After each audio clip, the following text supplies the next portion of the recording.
이번 시간에는 우리 소프트웨어 개발 보안에 대해서 같이 한번 살펴보도록 하겠습니다. 우리 소프트웨어 개발 보안이라는 거는 소프트웨어 개발 과정에서 이제 발생할 수 있는 그런 보안 취약점 있죠. 이런 것들을 이제 최소화시키는 거예요. 최소화시켜서 안전하게 이제 소프트웨어를 개발하기 위한 그런 일련의 보안 활동을 보고 우리가 소프트웨어 개발 보안이라고 합니다. 이 소프트웨어 개발 보안에 이제 목표가 있는데 얘는 이제 데이터의 기밀성이 됐든 무결성이 됐든 가용성이 됐든 이런 것들을 이제 유지하는 거, 그게 이제 목표예요. 그 다음에 이제 소프트웨어 개발 보안과 관련된 기관들이요. 자, 여기 보게 되면 이제 행정안전부가 있습니다. 행정안전부라는 곳은 소프트웨어 개발 보안과 관련된 그런 정책을 총괄하는 곳이 우리 행정안전부요. 그래서 이곳에서는 이제 법규가 됐든 지침이 됐든 제도가 됐든 이런 것들을 정비를 해주고요. 얘는 이제 보안 약점 있죠. 보안 약점을 진단하는 그런 사람들을 양성하거나 아니면 관련된 업무를 수행하는 곳이 우리 행정안전부요. 그 다음에 이제 한국인터넷진흥원이라고 있습니다. 이 한국인터넷진흥원에서는 우리 소프트웨어 개발 보안과 관련된 그런 정책 있죠. 그런 정책이 됐든 가이드가 됐든 이런 것들을 이제 개발하고요. 그리고 소프트웨어 개발 보안과 관련된 그런 기술 같은 것도 지원해주고 교육 과정이 됐든 자격 제도 같은 것들 이런 것들을 운영하는 곳이 우리 한국인터넷진흥원이요. 그 다음에 여기 보게 되면 이제 발주기관이라고 나옵니다. 발주기관이라는 말이 나오고 그 다음에 이제 사업자가 나오고 감리법인이라는 게 나와요. 자, 그럼 이 세 가지 좀 살펴보자고요. 자, 예를 들어서 이쪽에 이제 빈 땅이 있다고 생각해 보세요. 비어 있는 땅이 있을 때 시에서 이제 도시를 이제 개발하기 위해서 개발 계획을 세우겠죠. 여기다가 이제 뭐 아파트를 여기다가 어떻게 짓고 여기다 이제 주택을 어떻게 짓고 여기다는 이제 상업용 시설 그런 것들을 이렇게 만들겠다. 그렇게 해서 이제 계획을 수립을 해요. 계획을 수립한 다음에 이거를 이제 시에서 직접 공사하는 게 아니죠. 공사를 할 수 있는 그 사업자들을 이제 선정을 합니다. 그렇게 이제 사업자도 선정을 해야 되고 이 사업자가 이제 공사를 실제로 진행을 할 때 이런 공사를 잘 진행하냐 안 하냐 그런 것들을 이제 감리를 해야 되겠죠. 그래서 우리가 감리할 그런 감리 법인 같은 것들 그런 것도 우리가 선정을 해줘야 돼요.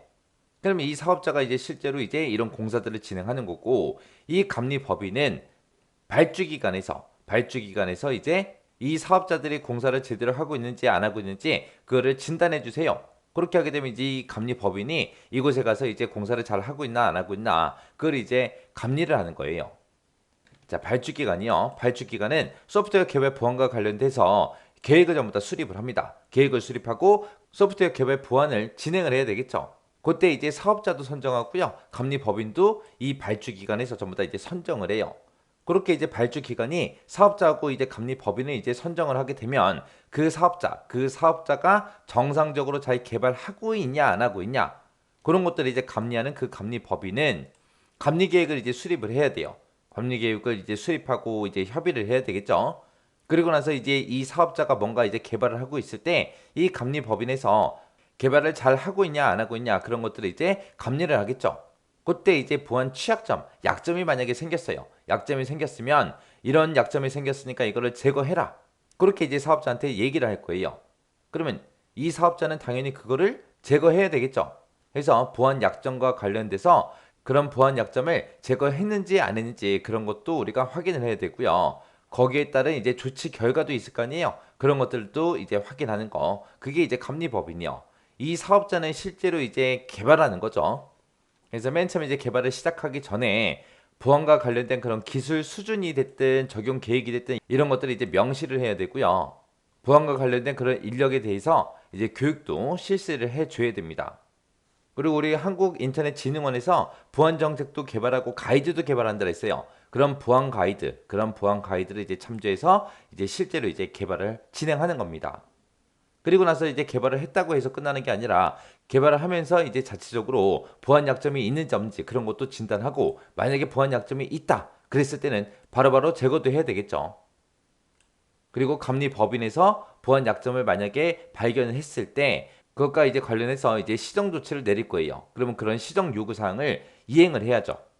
그래서 활동 주체별로 어떤 역할을 하는지 여러분들이 구분할 수 있게 잘 보고 지나가시면 됩니다.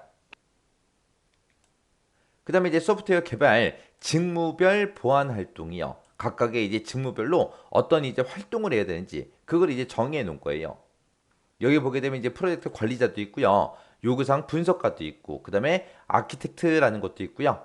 설계자도 있고요. 구형 개발자도 있고, 테스트 분석가도 있고, 보안 감사자라는 것도 있고, 이렇게 이제 여러 가지가 있습니다. 이런 각각의 직무별로 보안 활동들 어떤 것들을 해야 되는지 쭉쭉 적어놨거든요. 적어놨으니까 이 내용은 한 번씩 살펴보고 지나가시기 바랍니다.